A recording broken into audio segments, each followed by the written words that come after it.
Hello, today I will show you how to change control settings in supermarket together.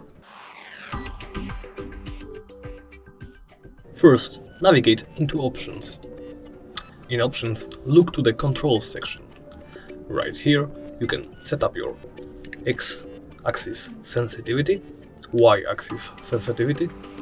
You can invert both axes, and you can also customize your controls.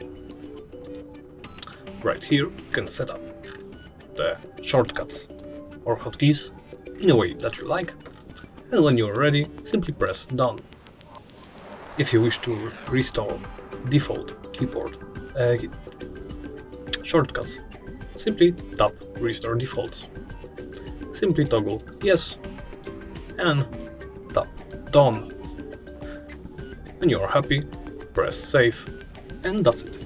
Thank you for watching, and please remember to comment, like and subscribe.